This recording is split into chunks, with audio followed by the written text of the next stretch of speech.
Welcome back to Words of Paradise. I'm your host, Leon Idle, and there's this crazy video on Twitter circulating around where Matt Walsh is saying a bunch of unhinged things about both trans people and individuals on the right wing. It's quite crazy, and you know me, I'm firmly in the middle. I'm no Democrat, I'm no Republican, I'm no conservative, I'm no liberal. I sit firmly in the middle and decide case by case. So I figured I'm going to take a look at this video and just give my thoughts on the unhinged concepts of which he's preaching about. So let's get into it.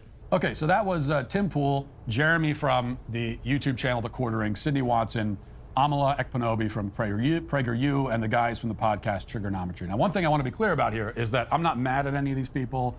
There are no hard feelings. We can disagree and all that. It's fine. Now, already, I would actually say I agree with that. Just because you disagree with someone doesn't mean you should be mad at him, doesn't mean there should be hard feelings. He is correct here. This will be the only time I believe in this entire video he is correct. But yeah, just because you disagree with someone doesn't mean there's any reason to be mad at him and hold grudges and whatnot. Without the snideness and the lame cheap shot from the Trigonometry guys at the end, especially in the video where they're supposed to be lecturing me about the value of taking the high road. Okay, when you're going to do that, you can't start the video by insulting me. But we'll leave that to the side for now. Instead, all I'd like to do is address the overarching criticism one last time. First, you'll notice the connecting thread. Okay, they all agree that I'm right, that what I said is factually correct, but they think that it goes too far by... For those without context and need it, what he was talking about was how Dylan Mulvaney, that crazy, unhinged trans individual, is, well, crazy and unhinged, which I also think he's correct about. I think he is equally crazy and unhinged. I think there are two sides of the same politically crazy, unhinged coin that is poisoning our great, great nation, but that's just me. The point is, yes, they do all agree with him that he was correct in his unabashed criticism of David Mulvaney, but they do not agree with how he criticized, the method of his criticism, just that he should have been criticized. And I also agree. David Mulvaney, or whatever his name is, should be criticized. So should Matt Walsh. They are both bananas. Let's continue. By saying it out loud. Mulvaney's the one running around like some cartoon of a woman, passing out tampons in the women's room and meeting with the president to defend the mutilation of children. But I went too far. Well, see, this is where we differ. Because in the culture war, I don't think it's possible to go too far by speaking truth. The truth is the truth. It is what it is. Now, he's right and he's wrong here. He's right in that there is no going too far with the truth, because the truth is what it is. That is entirely true. However, the way you speak the truth does matter. Let's say someone has a mental deficiency. Let's say someone's got Down syndrome or whatever, and I tell them, yo, retard, the sky is blue. Technically, that is a fact. I'm being factual. He is technically, by definition, retarded, and the sky is blue. But just because that's a fact, just because it's truth, doesn't mean it needs to be said like that. There's a million other ways you could say the same factual sentence and not be a raging a-hole about it. So, yeah, there is... I don't know about going too far, but there is such a thing as tact, and tact is the key to any and all conversation.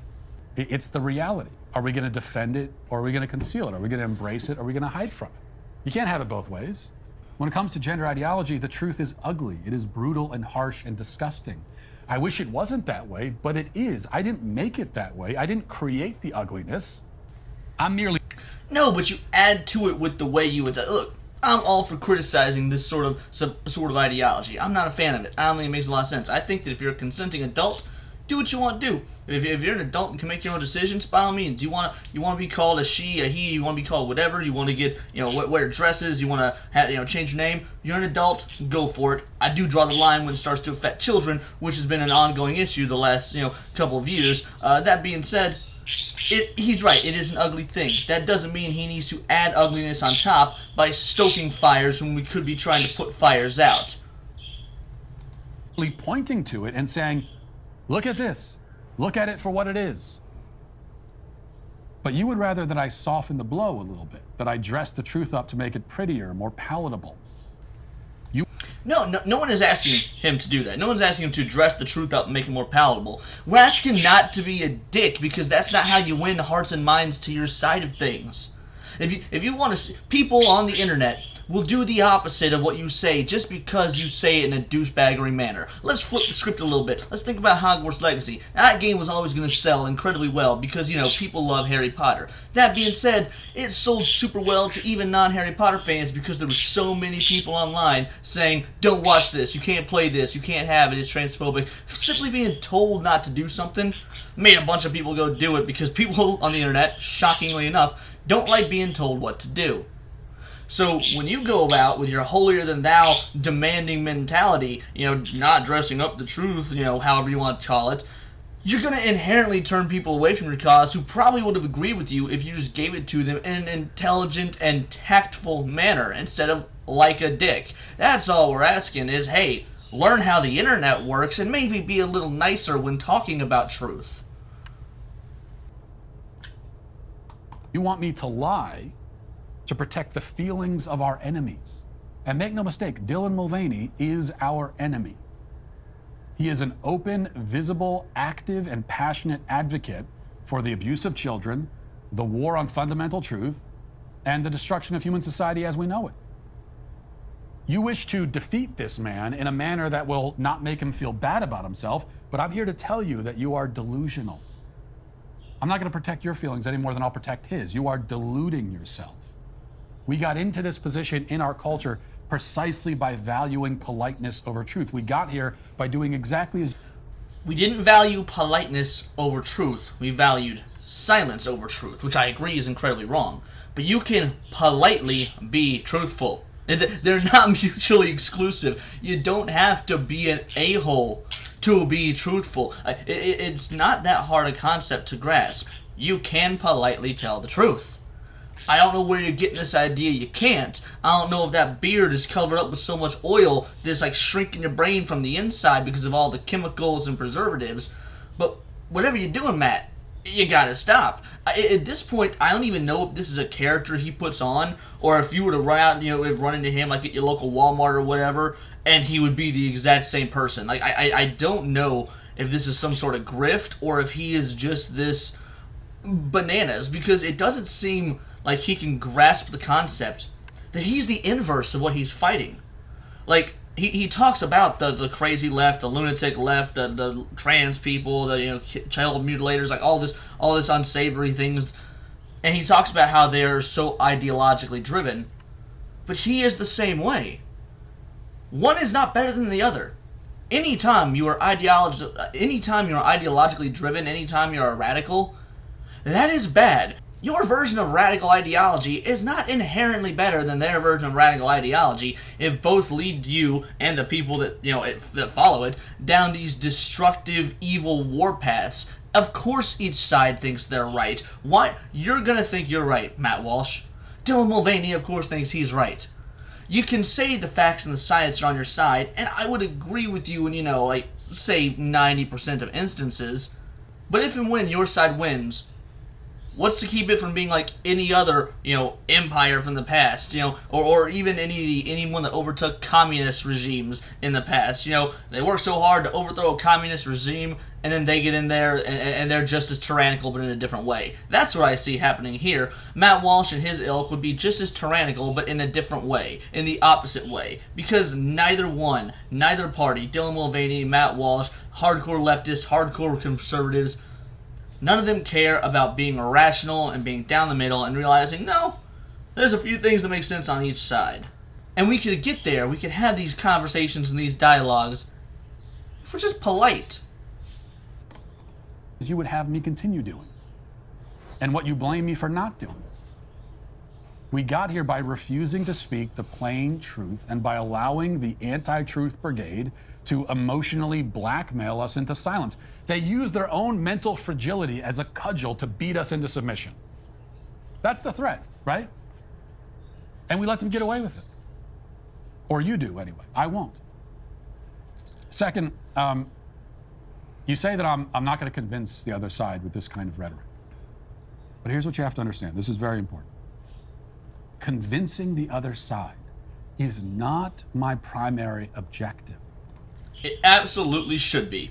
Yeah, you're going to have your few people that can't be convinced no matter what. They're so entrenched in their ideology. Again, on both the left or the right. You're going to have people that are so entrenched in their ideology that they're not going to be able to be convinced. But the vast majority of individuals can. The vast majority of individuals can be convinced that their beliefs are wrong when they're wrong. Now, I'm not saying go around convincing people who have good beliefs to believe in bad stuff. No, that's not good. But technically, you can convince them too if they're good, rational individuals who are willing to have dialogues. And unfortunately, that's an unfortunate other side of that coin. But the point is, that should be your main focus. Your main focus should be convincing people to your side, not trying to destroy them. Again, yeah, there will be those few on either side that can be convinced. But any army is stronger when it has more individuals, when it's got more soldiers. So one, you should be trying to recruit soldiers to your side, because not only are you recruiting to your side, you're lessening the soldiers on their end. But not only that, not only does it mean you have more people on your end, not only does it mean you have less people to fight, it also moralizes your side. It shows that your convictions and your passions have the high ground because you're able to use non-violence to get these individuals to take your side. You're able to use rational dialogue. You're able to use conversation. Whereas the other side, if you're being honest, only they don't use conversation. They use rhetoric. They use bullying. They use at times, yes, violence, physical violence. If you claim that's what they're using, why would you want to use their practice? You want to convince people to come to your side to show that you also have a moral high ground. This is the core difference between you and me. I'm not looking to reach an understanding with these people. I'm not interested in compromise and dialogue. For those who castrate children and attack the very concept of truth and erode the foundations of human civilization, my goal is to defeat and humiliate and demoralize them. Don't say that like that's the majority of people on the left or whatever. That's not the majority of the people, okay?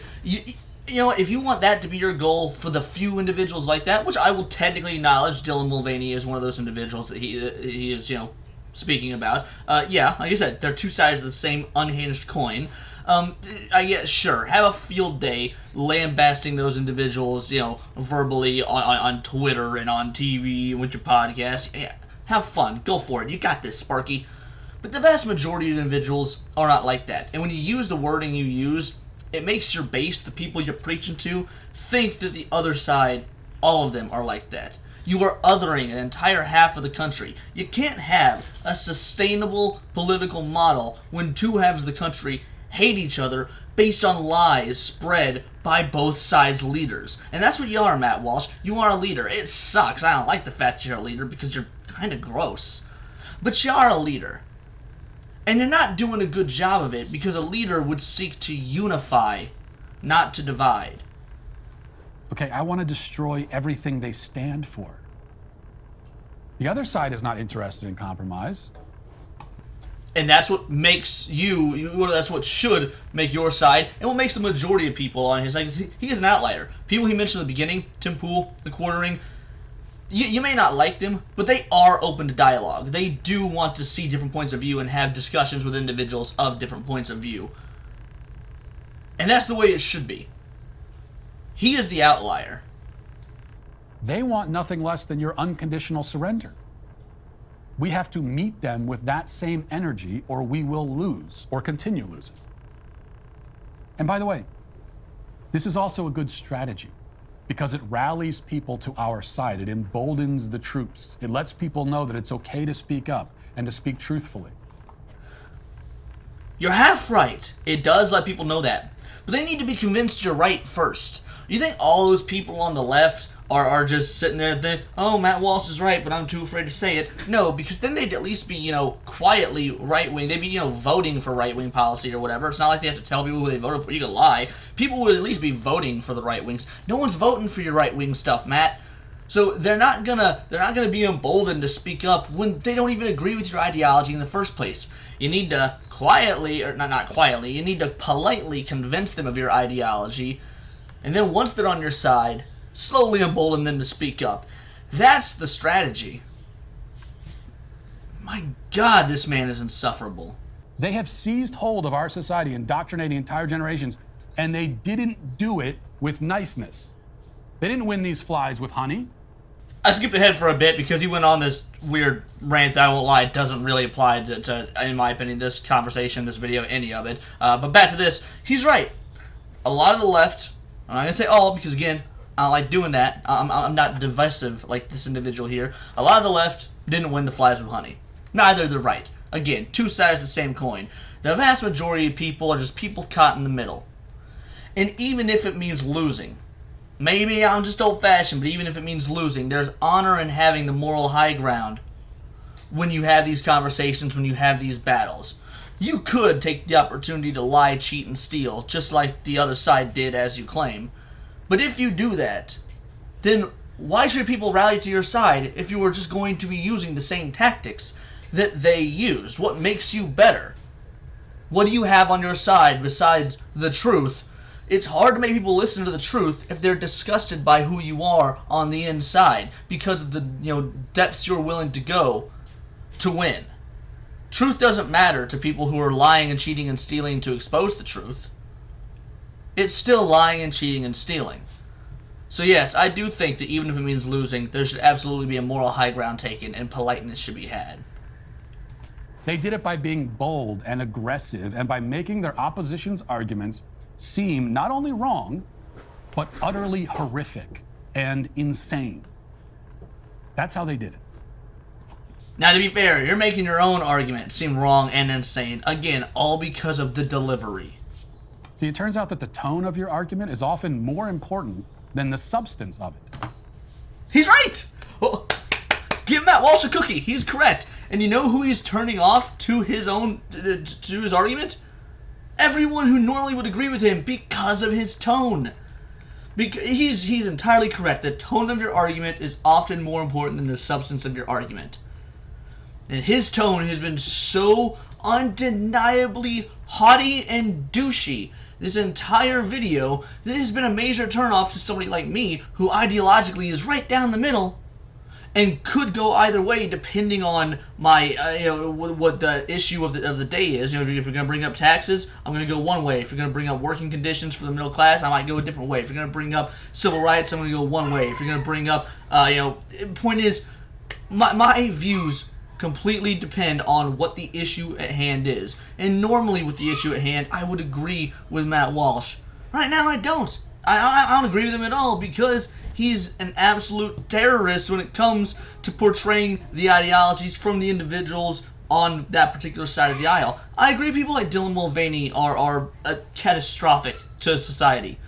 I also agree that Matt Walsh is catastrophic to society, and we need a whole lot more balanced, nuanced individuals that are, polite. And the tone that actually wins the day on a cultural level is the one that is unwavering and which paints the opposition as so repulsive that you shouldn't even take their position into consideration. All right, I'm going to stop here. I know there's 4 more minutes of the video. I've watched this video already. I don't need any more, and I don't think I need to show you guys anymore to show you why this guy is, to use his word, repulsive. You want to paint your opposition as repulsive.